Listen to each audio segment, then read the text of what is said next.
बरसात का मौसम था। बादल बहुत तेज गरज रहे थे।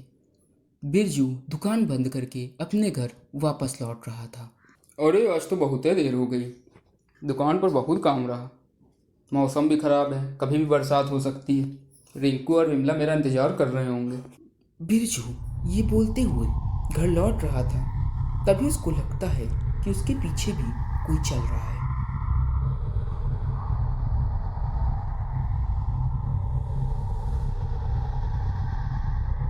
बिरजू पीछे मुड़कर देखता है तो पीछे कोई नहीं था। बिरजू ये देखकर हैरान हो जाता है। फिर बिरजू आगे मुड़कर देखता है तो उसके सामने एक औरत खड़ी थी। वो औरत को देखकर हैरान हो जाता है। अरे अभी तो यहाँ कोई भी औरत नहीं थी। ये अचानक यहाँ औरत कैसे आ गई?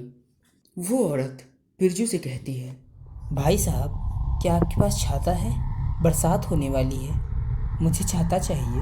तब तक बिरजू की नज़र औरत के पैरों की तरफ पड़ती है। औरत के पैरों को देखकर वो हैरान हो जाता है क्योंकि औरत के पैर उल्टे थे। अरे औरत के पैर तो उल्टे हैं, मतलब ये कोई चुड़ैल है। मुझे यहाँ से भागना होगा। फिर बिरजू अपने घर की ओर तेजी से भागने लगता है। बचाओ बचाओ बचाओ।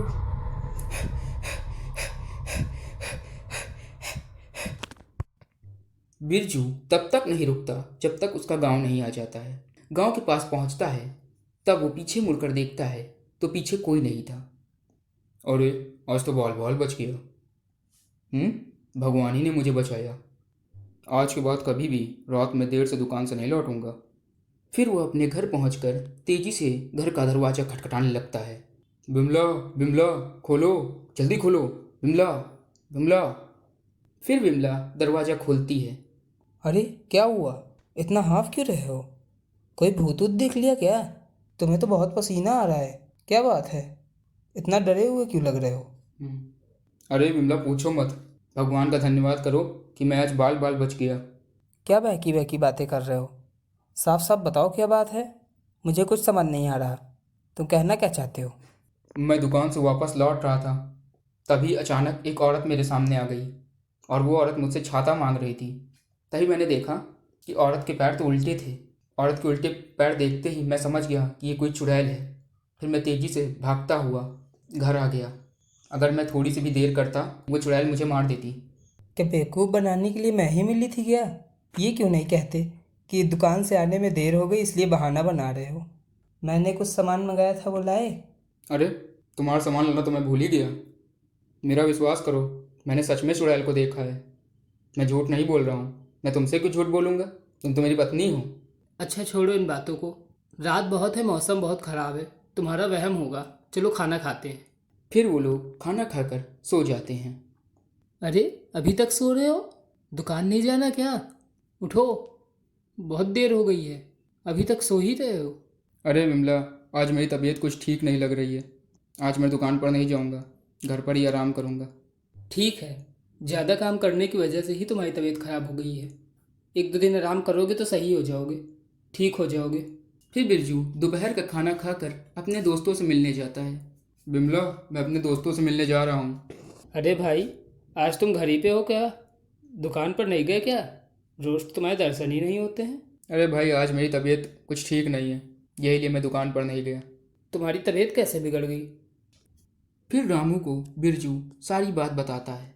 मैं तुम्हें पागल लगता हूँ क्या, जो फालतू की बातें कर रहे हो? चुड़ैल उड़ैल कुछ नहीं होती। आज के ज़माने में कोई चुड़ैल की बातें करता है? तुम अभी भी इन सब चीज़ों में मानते हो? अरे रामू भाई, मैं सच कह रहा हूँ, मेरा विश्वास करो। फिर कुछ दिन बीत जाते हैं। एक दिन एक आदमी रात में वही रास्ते से गुजर रहा था।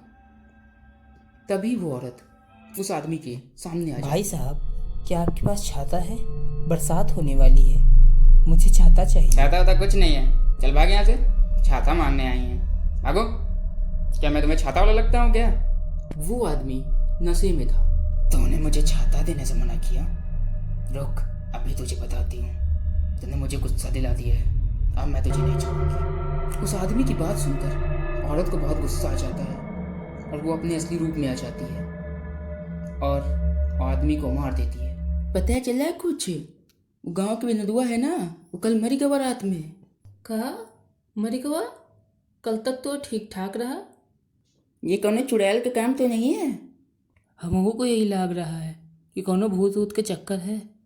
विनोद की मौत की खबर पूरे गांव में फैल जाती है। लोगों के बीच डर का माहौल बन जाता है। अरे चाचा, वो विनोदुआ है ना, मरी गवा, वही अपने गांव वाला विनोदुआ।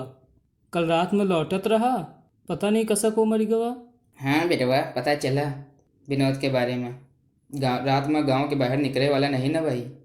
तभी वहां पर बिरजू आ जाता है। विनोद की मौत की खबर सुनकर बिरजू गांव के लोगों से चुड़ैल के बारे में बताता है।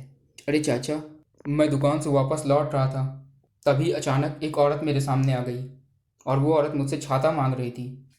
तभी मैंने देखा कि औरत के पैर तो उल्टे थे। औरत के उल्टे पैर देखते ही मैं समझ गया कि ये कोई चुड़ैल है। फिर मैं तेज़ी से भागता हुआ घर आ गया। अगर मैं थोड़ी सी भी देर करता वो चुड़ैल मुझे मार देती। हो सकता है बेटवा ये चुड़ैल ही का काम हो, कुछ कह नहीं सकते। मैं एक बाबा को जानता हूँ, चलो उनसे पूछते हैं। अरे चाचा, तुम भी कहाँ इसकी बातों में आ रहे हो? चुड़ैल उड़ैल थोड़ी ना होती है। फिर वो लोग बाबा के पास जाते हैं। बाबा प्रणाम। बोलो बच्चा, क्या बात है? कोई परेशानी है क्या? बाबा, हमें लग रहा है कि हमारे गांव पर चुड़ैल का साया आ गया है। कल हमारे गांव का एक आदमी मर भी गया और बिरजू को भी 2-4 दिन पहले रात में चुड़ैल दिखी थी। अब आप ही बताइए। अभी पता लगाता हूँ बच्चा, तुम परेशान मत हो। हाँ बच्चा, तुम ठीक कह रहे हो। तुम्हारे गांव पर चुड़ैल का साया आ गया है, उसी ने विनोद को मारा है। चुड़ैल? चुड़ैल? हमारे गांव का क्या होगा बाबा? डरो मत बच्चा, हम तुम्हारे गांव को चुड़ैल से मुक्ति दिलाएंगे। तुम चिंता मत करो, हम तुम्हारे साथ चलेंगे। आज रात हम लोग वही जगह पर जाएंगे जहाँ पर तुमने चुड़ैल को देखा था। फिर वो लोग वही जगह पर जाते हैं जहाँ पर बिरजू ने चुड़ैल को देखा था। देखो बेटा, अगर वो चुड़ैल मुझे देख लेगी तो यहाँ पर नहीं आएगी, इसलिए मैं पेड़ के पीछे छुपा रहूँगा और तुम में से कोई एक चुड़ैल का आने का इंतज़ार करेगा, और जैसे ही वो आएगी मैं पीछे से आकर उसे बंदी बना लूँगा। अगर बाबा मुझे कुछ हो गया तो, चुड़ैल ने मुझे मार दिया तो?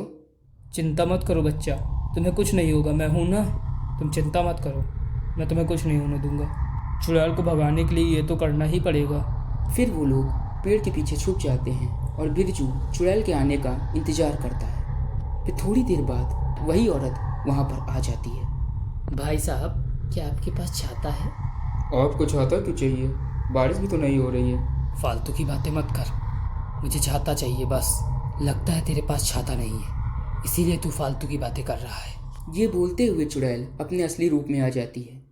अबे तुझे बताती हूँ, तुझे मार दूंगी मैं।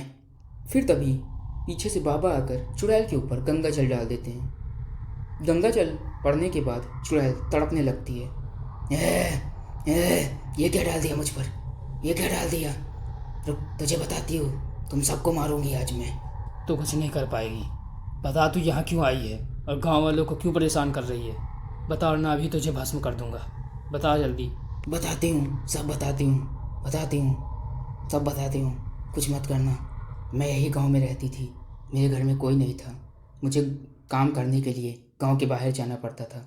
एक दिन बारिश का मौसम था, मैंने सोचा छाता ले लूँ, नहीं तो मैं भीग जाऊँगी। मैंने गांव में बहुत लोगों से छाता मांगा, लेकिन गांव में मुझे किसी ने छाता नहीं दिया। छाता ना होने की वजह से मैं बारिश में भीग गई और बीमार पड़ गई और मैं मर गई और चुड़ैल बन गई। तभी से मेरी आत्मा भटक रही है और मुझे मुक्ति नहीं मिल रही है। बेटी, गांव वालों की तरफ से मैं माफ़ी मांगता हूँ, हमें माफ़ कर दो। अब जो हो गया उसको बदला नहीं जा सकता, गांव वालों को क्षमा कर दो। फिर चुड़ैल को मुक्ति मिल जाती है और सभी गांव वालों को चुड़ैल से छुटकारा मिल जाता है।